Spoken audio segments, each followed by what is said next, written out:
listening to the Art of Homeschooling podcast, where we help parents cultivate creativity and connection at home.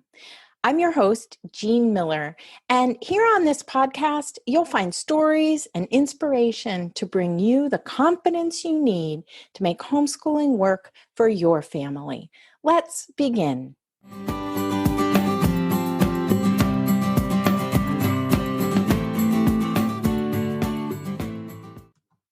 Well, hey there, my friend, and welcome to episode 36.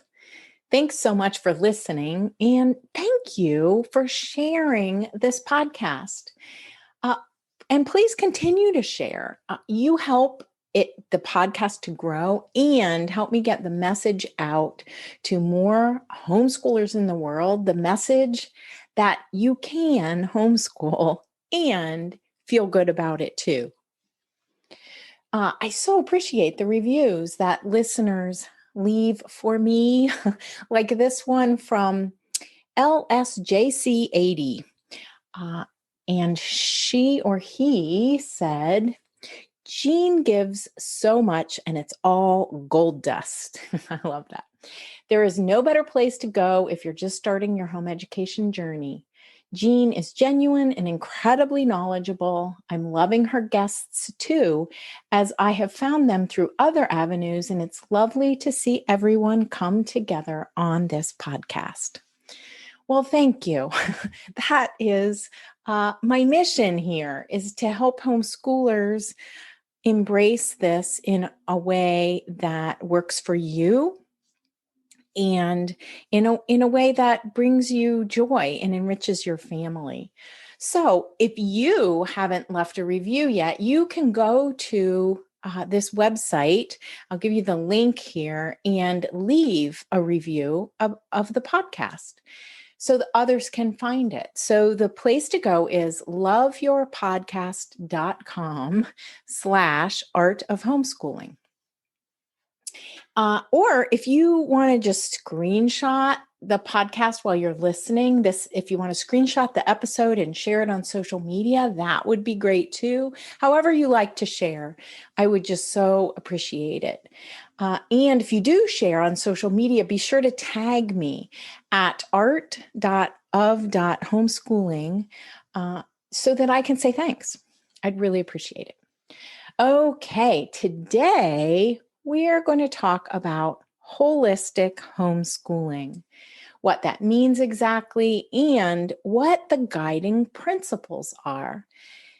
Having some guiding principles can really help you remember what's most important to you. It's a way of identifying your values and coming back to those values again and again at points throughout your homeschooling year, throughout your homeschooling journey. All right, so before we get to the specific guiding principles, and I'm going to offer you 10 guiding principles as a starting point and then encourage you to create your own list. But before we get there, I want to talk just for a few minutes about this concept of holistic homeschooling. So what is holistic homeschooling exactly, you might be wondering? And here's my take on it. With a holistic approach to education, you look at the whole child first before setting any specific learning goals. You see the whole child, body, mind, and spirit. You observe your individual children with that in mind, with this holistic view in mind. And then with holistic homeschooling, you expand beyond just academics, skills, and goals particularly, to also include the development of social and emotional skills, physical growth and well-being, and connections with each other and the divine, however you might define that. Throughout my 25 plus years of homeschooling and in our family, I found these reminders to be both helpful and also refreshing, that this is about more than just the head learning or the academics. The idea that raising little humans is about more than just teaching them isolated skills. And that is a beautiful notion to me. Because education really is about considering the whole person, helping our children get to know themselves, helping them do hard things, but as we encourage them, helping them learn new things and grow their curiosity about the world, helping them discover their gifts, and then helping them or really fostering their confidence so that they can go out into the world and share those gifts with others. The goal, I would say, of holistic homeschooling is really to create a love of learning so that our children can really engage with the world and become lifelong learners in the process, while honoring their gifts and making a contribution. So, with this in mind, there are a few different educational methods that I would describe as holistic, and these include the Waldorf approach, Montessori, and Charlotte Mason. I would say all of those approaches. And they aren't exclusively the only ones either, but these are three that homeschoolers often are drawn to, and holistic homeschoolers especially. And in fact, I would describe all three of these approaches that I just mentioned as both holistic and hands-on. All three encourage experiential learning that helps to engage children while honoring their whole being. And if you want to read more about, I would say, about the specifics of these three methods, I wrote an article over at the iHomeschool Network on comparing homeschooling methods, including Charlotte Mason, Montessori, and Waldorf. And you can find that article at artofhomeschooling.com/comparing methods. That's just a quick link. The article is actually not on my website, but over on the iHomeschool Network. All right, in this episode, though, I want to describe the guiding principles of holistic homeschooling as I see them, so that you can develop a list for yourself and your family. And maybe even hang it up on the wall or your bulletin board, or put it in your planner so that you can, on those crazy days, and there will be some, so that on those days you can remember your why and get back in touch with your values about children and education in particular. And also to remember how nurturing it is for us to see our children as whole beings on a journey to becoming their true selves. Sometimes we need that reminder because we can get lost in the weeds some days. Oh, and don't forget, this is important, don't forget that you're on a journey too. So these guiding principles can help us as moms, as parents, to nurture ourselves and our own growth as well. Oftentimes, we are still discovering our gifts. So this kind of view of the human journey, I find very helpful and empowering for all of us. Okay. I first created this list that I'm about to share with you of 10 guiding principles of holistic hands-on homeschooling.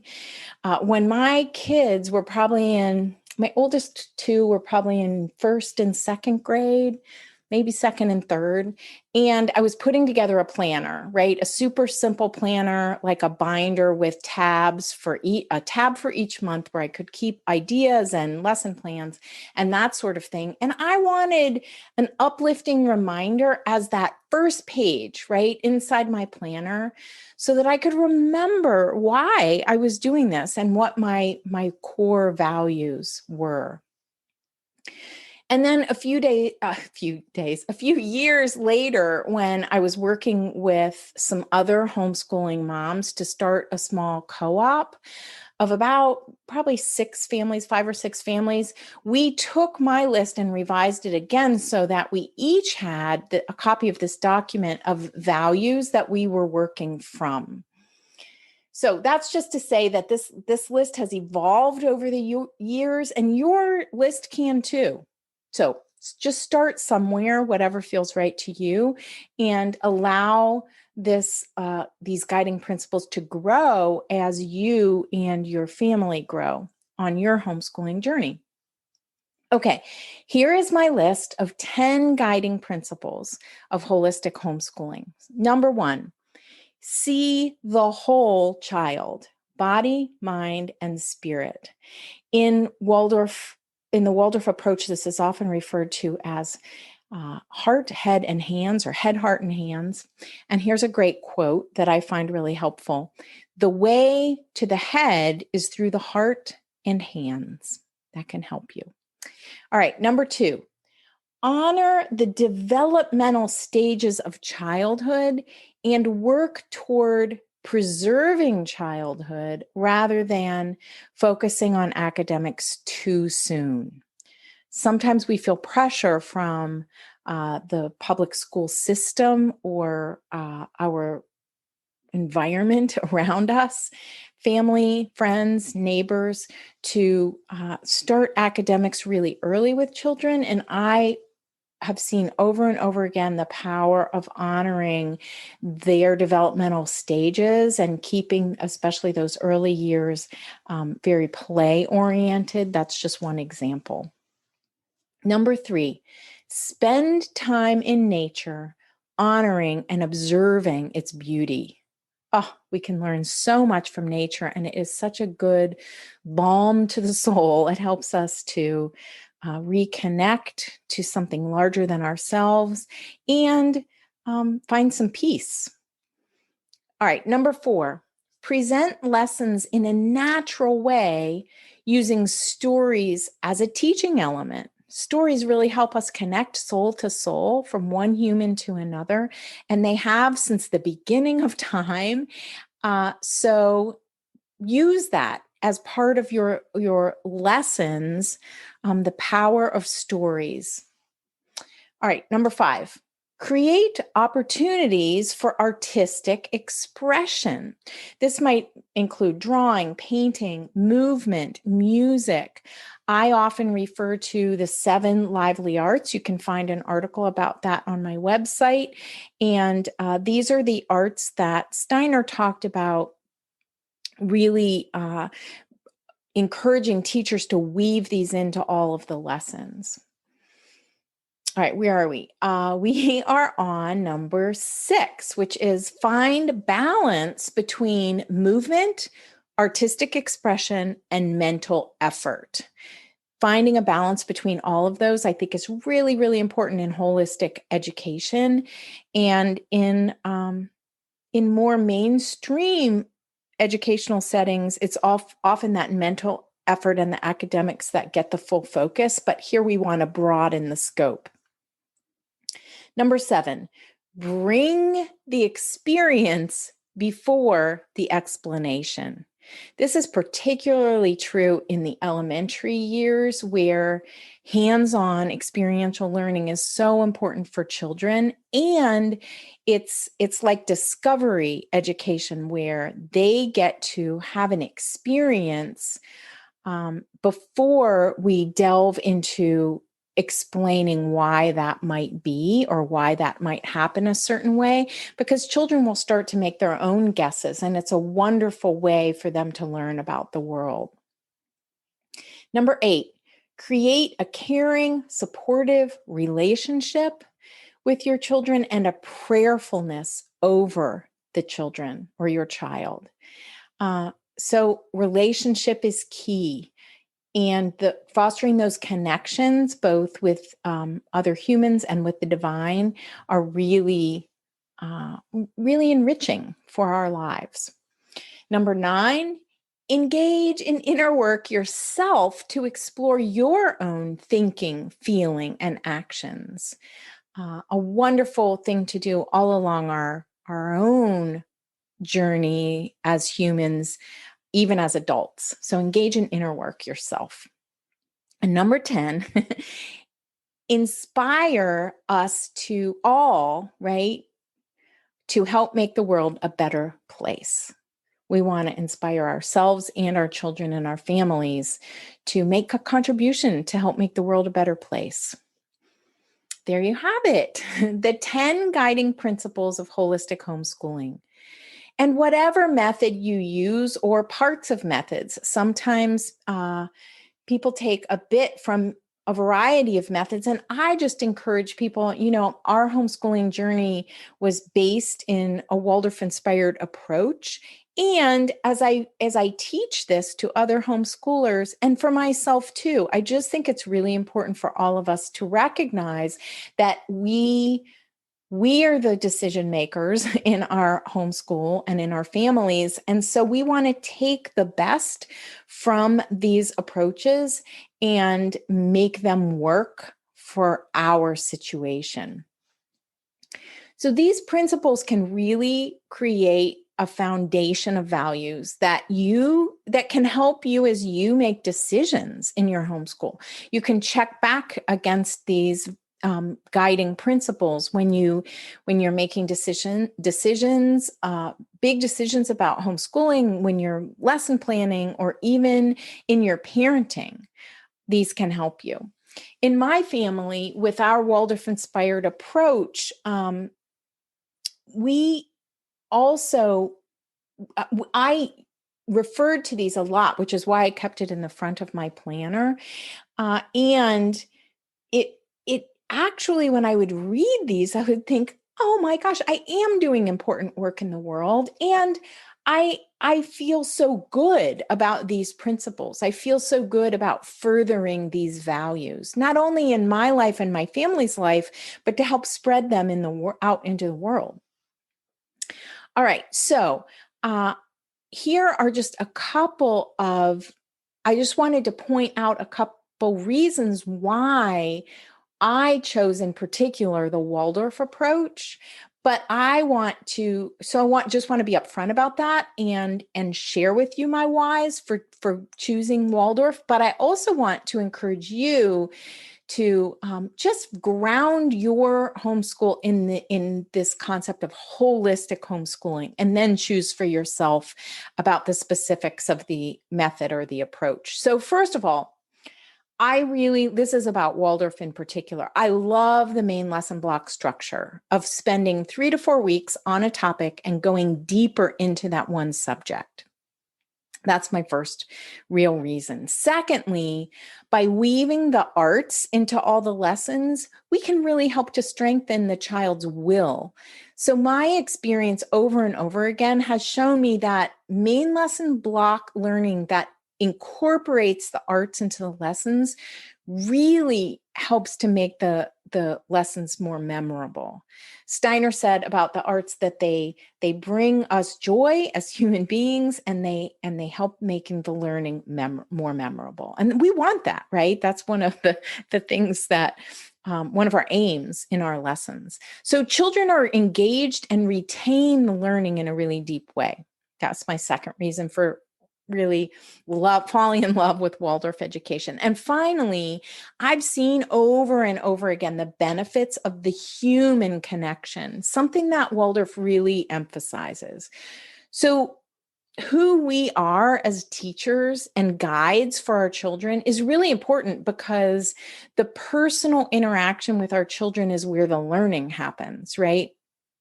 That interaction, the space between us, is where the learning takes place. And that's where self-development and inner work come in. This is a part of the homeschooling journey as well, as I've said. And I think it's really helpful for us as homeschooling moms in particular to do this work, because it actually can help us feel better about ourselves and feel better about the work that we're doing in the homeschooling. So there you have it. Thank you thank you so much for joining me in this episode today. I encourage you to make a list of your guiding principles, right? Of the guiding principles for your holistic homeschool. Feel free to steal mine. You can use these 10 guiding principles if you want to, or just use them as a jumping off point to create your own. Because when you start with your values, you really ground your homeschooling in what's most important to you and your family so that you can remember your why on those crazy days and celebrate the goodness on days when everything goes smoothly. So you can find in print the 10 principles. If you want to review them, you can find them in the show notes for this episode over at artofhomeschooling.com/episode 36. And I'm wishing you all the best on your homeschooling journey. Thanks for including me as a small part of it. That's all for today, my friend. But here's what I want you to remember. Rather than perfection, let's focus on connection. Thanks so much for listening, and I'll see you on the next episode of the Art of Homeschooling podcast.